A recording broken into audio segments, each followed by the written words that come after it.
Hey guys, and welcome to a brand new video here on FPL Now. Today we're going to be going over a potential wildcard draft for Game Week 12. So if you're excited for the video, make sure to drop a like down below. Leave a comment, are you playing your wildcard over this international break? Subscribe if you're brand new, and let's get into the video.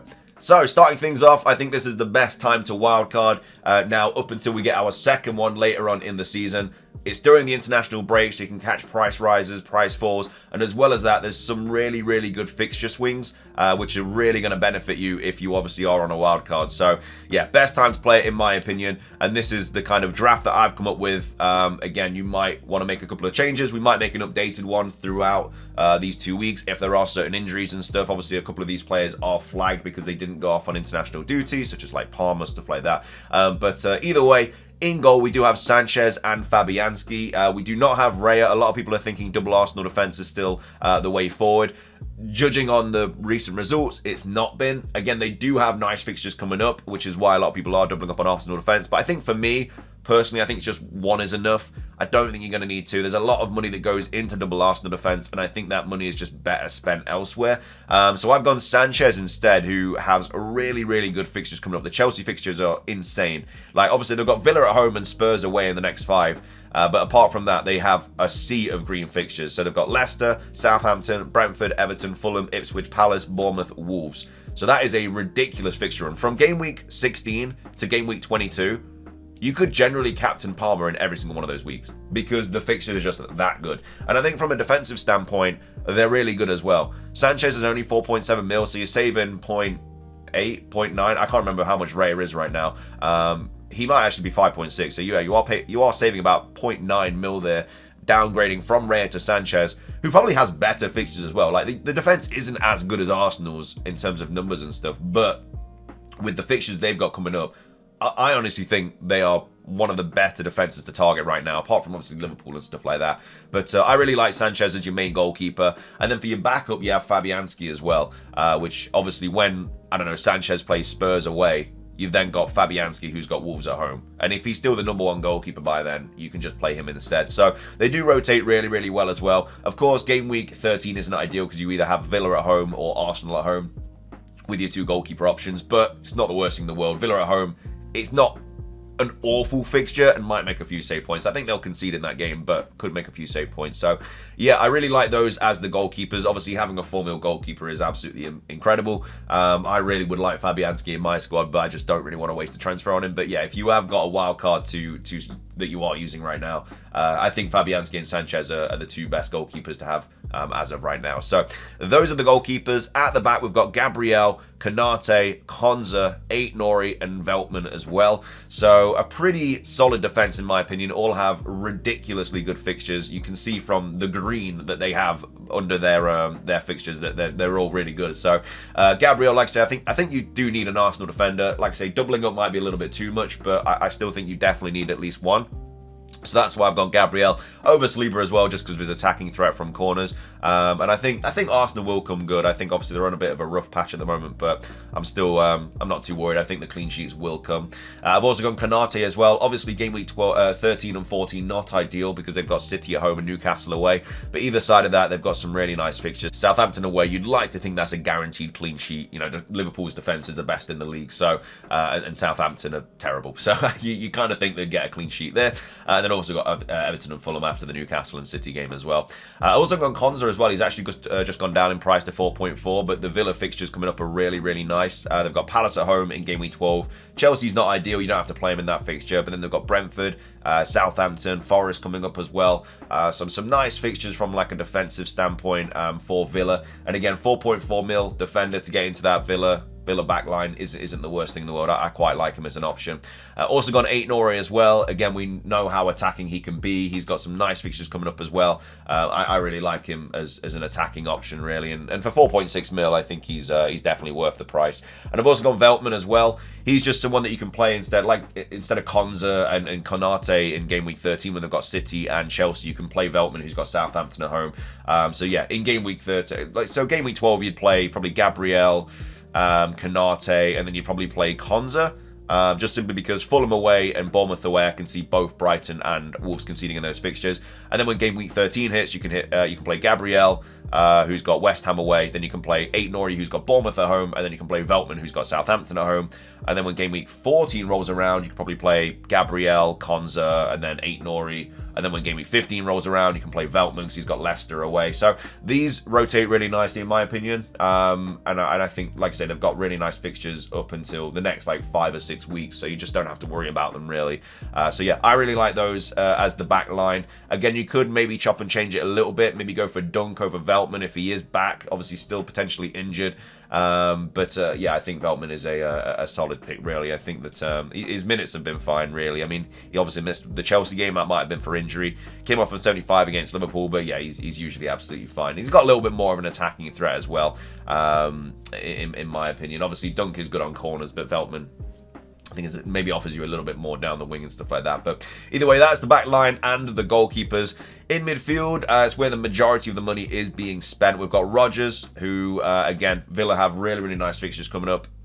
Probably the best enabler this season. He's the Cole Palmer of last season, really. And like I say, the fixtures ridiculous for Villa coming up, and you can play him in any fixture as well. He's really, really good value for money.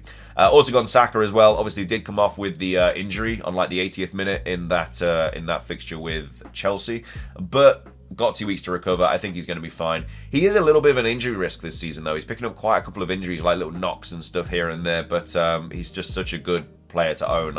I don't know if I'd really go without him on a wildcard draft. So yeah, Saka makes this team. I've also got Mbeumo as well. Mbeumo is good for the next 2 fixtures. If you wanted to offload him when he's got like Villa, Newcastle, Chelsea, I don't mind it. You can always downgrade him to somebody else, or bring in somebody else around that price point. I do still have 0.3 in the bank on this draft. But if you did want to like downgrade somebody else, like one of the strikers, and then bring in extra money for that Mbeumo transfer, then it wouldn't be too bad, because you could always bring in Bruno Fernandes for Mbeumo if you really wanted to. I personally don't think it's worth it, but if you did want to do that, that's another route that you could take. I've also got Palmer as well, again, also flagged, but he should be absolutely fine. He played the Arsenal game. He obviously has withdrawn from international break.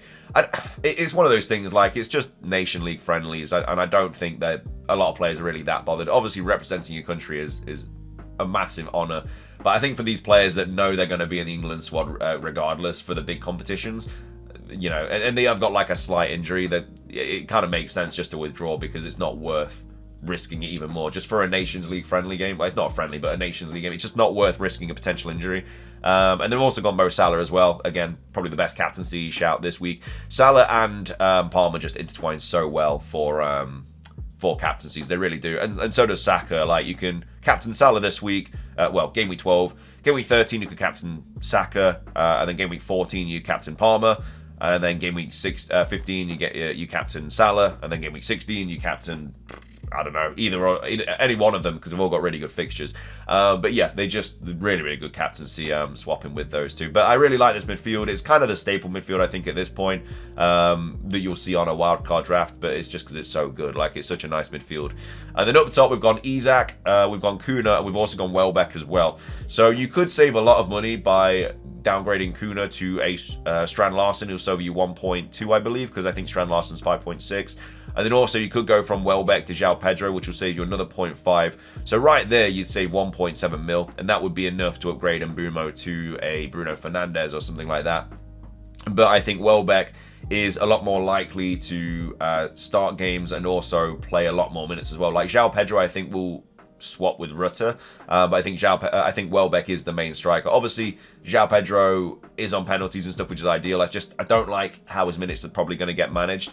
If, you know, after a couple of weeks it turns out he is playing every single game, then fair play. He is a player that a lot of people will go to because he is on penalties as well. But for right now, I think the much safer pick is Welbeck. Kuna as well is, like I say, a really, really good option. A better option in terms of the points that he picks up against Strand Larsen. Should be on penalties as well because of that.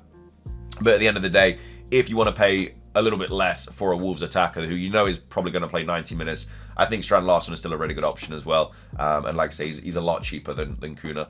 And I've also got Isak as well. Isak could be one of many different players, really. There's 3 kind of strikers around that price point right now that you could really go with. It's one of those, like at the start of the season, it was between like Muniz, Chris Wood, and I think João Pedro or something like that. This is kind of the same situation. So I've gone Isak, who is on penalties, has some nice fixtures coming up. Obviously, Liverpool at home isn't ideal, but apart from that, they've got West Ham, they've got Crystal Palace, they've got Brentford, they've got Leicester, all who cannot keep a clean sheet at all. And then that Liverpool fixture isn't ideal. So you could go Isak, who's 8.4. You could also go Jackson as well. We've already spoken about how good the Chelsea fixtures are right now. And Jackson is only 7.9, so again, saves you a lot of money. The only issue is he's on 4 yellow cards.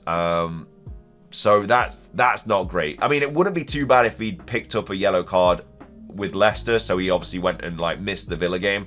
Because you don't really need him in that game, or you don't need him in like the Spurs game. Like maybe if he plays Southampton, then obviously picks up a yellow card. But the fixture they've got coming up is just so good from an attacking point. You know, he's basically playing at least 80 minutes every single fixture. It's just that yellow card that's putting me off a little bit. So, but Jackson is another potential option. And then the other one is obviously Watkins. Obviously, you will have to make a change somewhere else in the team to afford him. Like I say, minus 0.3 here, but if you downgrade Kuna, then obviously you can make that transfer.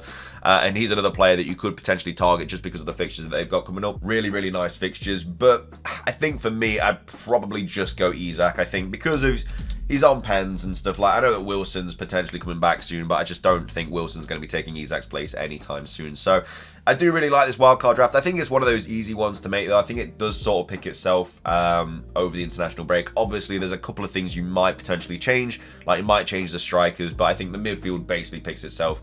And I think the defense is very solid as well, and the goalkeepers are very solid as well. So I really like this wildcard draft, and this is definitely something that I'd be going with if I was on a wildcard for Game Week 12. I'm very jealous that I'm not on the wildcard because the team just looks so good. It looks so good on paper. But obviously, things could happen, injuries and stuff over the international break. We'll have to wait and see. But either way, if you guys enjoyed the video, please do drop a like down below. Let's try and hit 100 likes. But yeah, subscribe if you're brand new, ring the notification bell. Have a fantastic rest of your day. And until next time, peace.